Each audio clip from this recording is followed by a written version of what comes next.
నందమూరి తారక రామారావు కోట్లాది మంది తెలుగు ప్రజలు ఆరాధించే దేవుడు. నందమూరి తారక రామారావు భారత రాజకీయాలను కొత్త మలుపు తిప్పిన నాయకుడు. నందమూరి తారక రామారావు పేద ప్రజల జీవితాల్లో వెలుగులు నింపిన దార్శనికుడు. నందమూరి తారక రామారావు ఓ దైవాంశ సంభూతుడు, ఓ పార్టీని స్థాపించిన నాయకుడు, ఓ రాష్ట్రానికి ముఖ్యమంత్రిగా సేవలందించిన మహనీయుడు, సినీ వినీలాకాశంలో ఓ వెలుగు వెలిగిన కథానాయకుడు. ఇలా చెప్పుకుంటూ పోతే ఎన్టీఆర్ గురించి రోజుల తరబడి చెప్పుకోవచ్చు. ఆయన తీసుకున్న నిర్ణయాలు సమాజంపై ఎలాంటి ప్రభావం చూపాయో పుస్తకాలకు పుస్తకాలు రాయొచ్చు. అది ఆ మహానుభావుడి గొప్పతనం. ఇప్పుడివన్నీ ఎందుకు చెప్పుకోవాల్సి వస్తుందంటే తెలంగాణ సీఎం రేవంత్ చేసిన ఓ ప్రకటన, దాని పర్యవసానాల కారణంగా. అవును, జూబ్లీహిల్స్ ఉప ఎన్నికల ప్రచారంలో భాగంగా రేవంత్ రెడ్డి ఓ ఆసక్తికర ప్రకటన చేశారు. ఆంధ్ర సెటిలర్ల ఓట్ల కోసమో లేక అన్నగారి అభిమానులను మచ్చిక చేసుకోవడానికో తెలియదు కానీ ఎన్టీఆర్ ప్రస్తావన తీసుకొచ్చి ప్రచారం చేశారు రేవంత్.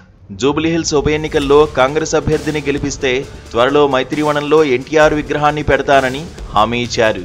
సీఎంగా తానే వచ్చి ఆ విగ్రహాన్ని ప్రారంభిస్తానని కూడా ప్రకటించారు. ఓకే, ఈ అంశంలో ఎన్నో రాజకీయ అంశాలు ముడిపడి ఉన్నాయి. వాటి జోలికి మేం వెళ్లదలుచుకోలేదు. కానీ ఎన్టీఆర్కు హైదరాబాద్లో ఓ విగ్రహం పెట్టేస్తే సరిపోతుందా? ఆంధ్ర సీట్లర్లు ఎక్కువగా ఉండే ప్రాంతంలో ఆయన విగ్రహం పెట్టేస్తే ఆయనకు మనం నివాళి అర్పించినట్టేనా? ఆయన కేవలం ఆంధ్ర ప్రజల ఆరాధ్య దైవం మాత్రమేనా? తెలంగాణ ప్రజలకు ఆయనతో ఎలాంటి సంబంధం లేనే లేదా? ఎన్టీఆర్ 1983లో ఆంధ్రప్రదేశ్ సీఎంగా బాధ్యతలు చేపట్టాక తెలంగాణలో ఆయన తెచ్చిన మార్పులు అన్నీ ఇన్ని కావు. అంతకుముందు ఎవరూ ఆ స్థాయిలో మార్పులు తేలేదు. అంతటి మహనీయుడికి ఒక విగ్రహం పెట్టేసి చేతులు దులిపేసుకుంటామంటే ఎలా? హైదరాబాద్ కేంద్రంగా ఆయన తీసుకున్న నిర్ణయాలను ఈ తరం కూడా గుర్తుపెట్టుకునేలా ఆయనను మనం స్మరించుకోవాల్సిన అవసరం ఉంది. ఎందుకంటే ఎన్టీఆర్ పార్టీలకు, ప్రాంతాలకు, కులాలకు, మతాలకు అతీతమైన ఓ మహాశక్తి. పేద ప్రజలే ఊపిరిగా బతికిన ఓ గొప్ప వ్యక్తి. ఇప్పటికీ వేలాది తెలంగాణ పల్లెల్లో అన్నగారిపై అభిమానం గూడు కట్టుకునే ఉంది. ఎంతో మంది ఇళ్లలో ఎన్టీఆర్ ఫోటోలు మనకు కనిపిస్తాయి. ఎన్నో ఊర్లలో అన్నగారి విగ్రహాలు కూడా టీవీగా నిలబడి ఉన్నాయి. ప్రజల గుండెల్లో ఆయనపై ఉన్న అభిమానమే వీటన్నిటికీ ప్రధాన కారణం. తెలంగాణ సమాజంపై అంతలా చెరగని ముద్ర వేశారు అన్నగారు. 1983లో సీఎంగా బాధ్యతలు చేపట్టిన తొలినాళ్లలో ఆయన తీసుకున్న అత్యంత సంచలన పాలనాపరమైన నిర్ణయం తెలంగాణలో పటేల్ పట్వారీ వ్యవస్థను రద్దు చేయడం. ఈ నిర్ణయం అప్పట్లో దేశవ్యాప్తంగా ప్రకంపనలు సృష్టించింది. నిజాం కాలంలో మొదలైన పటేల్ పట్వారీ వ్యవస్థతో తెలంగాణలోని రైతాంగం తీవ్రంగా ఇబ్బంది పడ్డారు. ఇది ఒక దశలో ఫ్యూడల్ వ్యవస్థకు దారితీసింది. గ్రామాల్లోని ఎక్కువ భూభాగం దొరలు, పటేల్ పట్వారీ చేతుల్లో ఉండడం, అక్కడ వారి మాటే చెల్లుబాటు అవడంతో పేదలు, బడుగు బలహీన వర్గాల వారు భయంగా గడిపేవారు. దేశానికి స్వాతంత్ర్యం వచ్చిన తర్వాత కూడా ఈ వ్యవస్థ కొనసాగింది. కానీ ఎన్టీఆర్ సీఎం కాగానే ఈ వ్యవస్థను కోకటి వేళ్లతో తొలగించేశారు. దీంతో రైతులు, సామాన్య ప్రజలు ఊపిరి పీల్చుకున్నారు. ఒక రకంగా తెలంగాణ గ్రామీణ ప్రజల జీవితాల్లో కొత్త వెలుగులు తెచ్చారు ఎన్టీఆర్. ఈ ఒక్క నిర్ణయంతో కోట్లాది మందికి దేవుడయ్యారు. ఇక అధికార వికేంద్రీకరణలో భాగంగా ఎన్టీఆర్ తీసుకున్న మరో అద్భుతమైన నిర్ణయం జిల్లా పరిషత్తుల ఏర్పాటు. దీంతో జిల్లాల నుంచి మండలాలకు, మండలాల నుంచి గ్రామాలకు మధ్య అధికారాలు బదిలీ అయ్యాయి. ప్రభుత్వ పాలన ప్రజల ముంగిటికి వచ్చి నిలబడింది. అభివృద్ధి అంటే ఏంటో అప్పుడే జనం చూశారు. ఇది ఆంధ్ర ప్రాంతం కంటే ఎక్కువగా తెలంగాణలోనే ప్రభావం చూపింది. మండల వ్యవస్థ ఏర్పాటు తర్వాత ప్రధానంగా బీసీలు రాజకీయంగా బాగా ఎదిగారు. సర్పంచులుగా, మండల పరిషత్ చైర్మన్లుగా, జిల్లా పరిషత్ చైర్మన్లుగా పాలనా పగ్గాలు చేపట్టారు. ఆ తర్వాత రాష్ట్ర స్థాయి పదవులను కూడా అందుకున్నారు. తెలంగాణ కలను సాకారం చేసిన కేసీఆర్ కూడా ఎన్టీఆర్ను ఎంతగానో అభిమానిస్తారు. ఆయన టీడీపీలో చేరాకే పొలిటికల్ గ్రాఫ్ అనూహ్యంగా పెరిగింది. 1985లో తొలిసారి టీడీపీ తరఫునే ఎమ్మెల్యేగా గెలిచారు. ఆ తర్వాత ఎన్టీఆర్ దారిలోనే నడిచారు. ఎన్టీఆర్ తెలుగువారి ఆత్మగౌరవం అంటే కేసీఆర్ తెలంగాణ ఆత్మగౌరవం అంటూ రాష్ట్రాన్ని సాధించారు. ఇక ₹2కే కిలో బియ్యం పథకం కూడా తెలంగాణలో గణనీయమైన మార్పులు తెచ్చింది. ఆంధ్ర ప్రాంతంతో పోలిస్తే తెలంగాణలోనే పేదరికం ఎక్కువ అని ఎన్నో గణాంకాలు చెబుతాయి.